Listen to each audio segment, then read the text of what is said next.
श्री शिवलीला अमृत कथासार अध्याय पहिला. श्रवण करू इच्छिणाऱ्या सर्व श्रोतांना माझा मनपूर्वक नमस्कार. पहिला. दशार्ह राजा व कलावती. श्री गणेशाय नमः.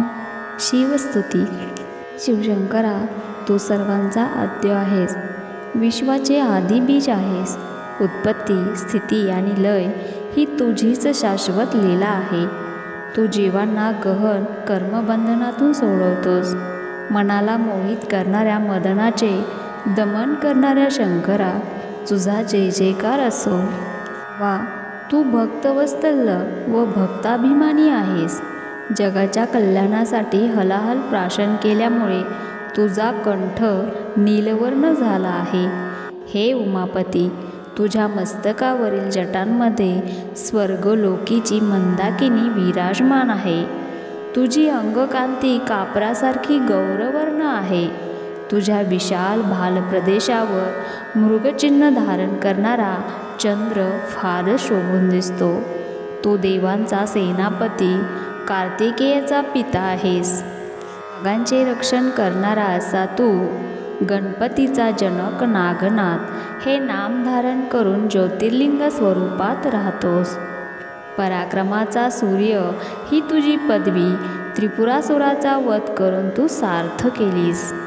शंभो, तू विश्वातील सर्व घडामोडींना साक्षी असतोस. तुझ्या नकळत काहीही घडत नाही. सर्व प्रकारच्या भयांचा नाश करणारा आणि संसारातून मुक्त करणारा असा तू सर्वांगी नित्य भस्मलेपन करतोस. तू या संपूर्ण विश्वाला सर्व काळ अंतर्बाह्य व्यापून टाकले आहेस. स्वर्गातील मंदाकिनी ही गंगा या नावाने पृथ्वी तलावर आली. तिच्या तीरावर श्री क्षेत्र काशी येथे तू विश्वेश्वर नावाने विहार करतोस. तू उज्जयिनी येथे महाकाल नावाने प्रसिद्ध आहेस.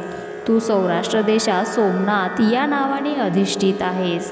तू भीमाशंकर या नावानेही प्रसिद्ध आहेस. तू रावणाचा वध करणाऱ्या श्रीरामाला अत्यंत प्रिय आहेस. तो दशरथ नंदन तुझ्यासमोर हात जोडून जेथे उभा आहे तेथे तू रामेश्वर नावाने जगद्गुरू म्हणून नित्य अधिष्ठित आहेस. हे देवाधिदेवा, तू गुणांचा इतका अथांग सागर आहे की त्यात बुद्धी, चित्त व तर्क कितीही पोहले तरी त्यांना त्याचा पार लागणे केवळ अशक्य. हे प्रभू, सुवर्ण पर्वतासह पृथ्वीचे वजन करण्यासाठी एवढा मोठा तराजू मी कोठून आणू? आकाश साठवून ठेवण्यासाठी भांडे कोठून आणू? समुद्राचे पाणी आणि वाळूचे कण कोणत्या मापाने मोजू? तुझी थोरवी सांगणारी ग्रंथरचना कशी करू? पण हीच गोष्ट तू स्वतः सिद्धीस न्यायची ठरवून माझ्यावर कृपा केलीस तर ते अशक्य काय? रूपी आकाश भेदीत गेला होता, पण त्यालाही त्याचा अंत लागला नाही आणि म्हणून तो विनम्र भावाने तटस्थ राहिला. मी तर मंदगती पामर आहे. तुझ्या थोरवीच्या आकाशात मी कसा संचार करणार? पण तरीही प्राप्त जन्माचे सार्थक व्हावे म्हणून मी तुझ्या गुणांच्या सागरात मासा होऊन विहार करणार आहे. माझ्यावर तुझी कृपादृष्टी असू दे. श्रीधर कवीने केलेली स्तुती व ग्रंथनिर्मिती विषयक त्यांचे मनोगत ऐकून श्री शंकर अतिशय संतुष्ट झाले आणि भगवान शंकराने त्याला शिवलीला अमृत लिहिण्याचा आशीर्वाद दिला. व्यासांनी जे स्कंद पुराणातील ब्रह्मोत्तर खंडात शिवलीलाचे वर्णन केले आहे तोच हा पवित्र शिवलीला अमृत ग्रंथ होय.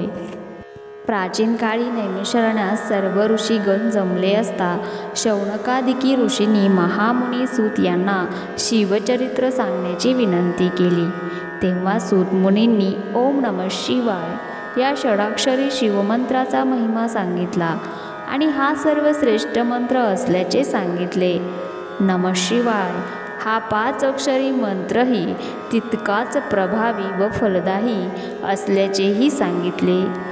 या शिवमंत्राच्या पठण प्रभावाने दुःख, दारिद्र्य, भय, शोक, काम, क्रोध, भेदभाव व पातके यांचा नाश होतो. पाठकाला समाधान प्राप्त होते, धैर्य येते, त्याचे पोषण होते शास्त्रांमध्ये वेदांत, तीर्थामध्ये प्रयाग, क्षेत्रांमध्ये काशी, शास्त्रामध्ये पाशुपतशास्त्र, देवांमध्ये शंकर व पर्वतामध्ये मेरू पर्वत श्रेष्ठ आहे.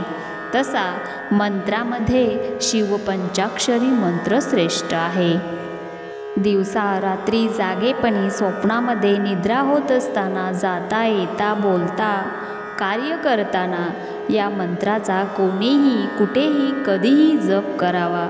या शिवमंत्ररूपी सिंहाची गर्जना कानी पडताच दोषरूपी हत्ती जागीच प्राण सोडतात. अहो, प्रेमाने नुसते शिव शिव म्हटले तर शंकर समोर उभा राहतो. जे या शिवमंत्राचा अखंड जप करतात त्यांच्यावर त्रिनेत्र शंकर स्वतःच्या शरीराची सावली धरतो, त्यांचे अहोरात्र रक्षण करतो. या मंत्राच्या उपासकांना शंकर मी तुमचा ऋणी आहे असे म्हणतो. पण हा मंत्र गुरुमुखातून घेतला तर प्रभावी ठरतो, म्हणून तो ब्राह्मण गुरुकडून विधियुक्त घ्यावा. शिवमंत्रांच्या पुरश्चरणाने सर्व पापे नष्ट होतात. या मंत्राच्या प्रभावाची कथा सूत मुनींनी सांगितली. फार पूर्वी मथुरा नगरीत परमपवित्र यादव वंशातील दशार्ह नावाचा राजा राज्य करीत होता. तो उदार, सुलक्षणी व अतिशय पराक्रमी होता. काशीच्या राजाची रूपवती कन्या ही त्याची पत्नी कलावती. ती अतिशय सौंदर्यवती होती. एके दिवशी राजाचे मन सारखे कलावतीकडे धावत होते. तिच्याशी सहवास करण्यासाठी तो आतुर झाला होता. त्याने कलावतीस शयन मंदिरात बोलावणे पाठवले, पण ती आली नाही. शेवटी तो स्वतः उठून कलावतीच्या महलात गेला व तिला रतिक्रीडेची विनंती करू लागला. पण तिने नम्रपणे नकार देऊन आपण व्रतस्थ असल्याचे सांगितले. तसेच तिने राजाला स्त्री जर रोगिष्ठ, गर्भवती, ऋतुमती, उपाशी, व्रतस्थ, वृद्ध किंवा अशक्त असे तर तिला भोगू नये असेही सांगितले. उत्तम काळी उत्तम भोजन करून प्रसन्न मनाने समागम करावा. एकमेकावर प्रेम वर्षाव करतच सहवासाचा आनंद घ्यावा असेही सांगितले. पण राजाने तिच्या बोलण्याकडे दुर्लक्ष करून तिला बाहुपाशात घेतले. त्या क्षणी त्याचे अंग पोळून निघाले. राजाने राणीला याचे कारण विचारले. कलावतीने अनुसयापुत्र दुर्वास ऋषी हे तिचे गुरु असून त्यांनी तिला शिवपंचाक्षर मंत्राची दीक्षा दिली आहे, त्याचा हा प्रभाव असल्याचे सांगितले. तसेच तिचे शरीर शीतल असून राजाचे शरीर अपवित्र असल्याने त्याचे अंग पोळल्याचेही सांगितले. श्री गुरूंच्या कृपाप्रसादाने अंतर्ज्ञान प्राप्त असलेल्या कलावतीने राजाला त्याच्याकडून जप, तप, शिवपूजन, गुरुची सेवा असे कोणतेही कर्म न घडल्याने त्याला पुढे दारुण नरक यातना भोगाव्या लागणार आहेत हेही सांगितले. आणि हे सर्व टाळायचे असेल तर राजाने स्वतःच्या उद्धारासाठी काहीतरी साधन केले पाहिजे असेही सुचवले. ते ऐकून राजाला पश्चाताप झाला.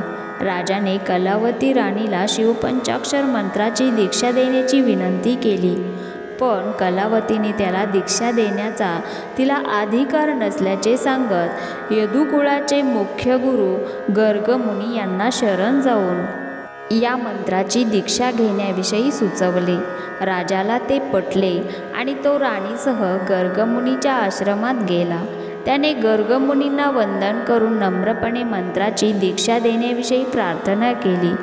जे गुरुला शरण जातात त्यांची भक्ती व त्यांच्या उपदेशाचे निष्ठेने पालन करतात ते धन्य होत. दशार्ह राजाची शरणता पश्चाताप खरा असल्याचे ओळखून गर्गमुनींनी त्याला शिवपंचाक्षर मंत्राचा उपदेश केला. गुरुमुखातून शिवपंचाक्षरी मंत्र ऐकताच त्याची धग असह्य होऊन राजाच्या शरीरातील असंख्य पापे कावळ्याच्या रूपाने त्याच्या देहातून फडफडत बाहेर पडली. त्यापैकी कित्येक कावळ्यांचे पंख जळून गेले होते, तर कित्येक कावळे बाहेर पडता पडता भस्मसात झाले होते. ते दृश्य राजा आश्चर्याने पाहत होता. ते कावळे निघून जाताच राजाचा देह देवासारखा दिव्य झाला. त्याला अतिशय आनंद झाला. राणी कलावती खरोखर चतुर होती. तिने दशरथ राजाचा उद्धार केला. नंतरच्या काळात राजा गुरुपदिष्ट शिवपंचाक्षर मंत्राचा नियमित जप करू लागला. त्यामुळे शिवकृपेने त्याचे राज्य वाढले. तेथे कधीही कसलीच कमतरता जाणवली नाही. अशा प्रकारे राजाने बहुत काळ सुखाने राज्य केले व प्रजेला आनंदात ठेवले. श्री सांब सदाशिवार्पणमस्तु. फलश्रुती. ह्या अध्यायाच्या पठणाने व श्रवणाने पूर्व पापांचा नाश होईल व पुण्यकृत्ये घडू लागतील.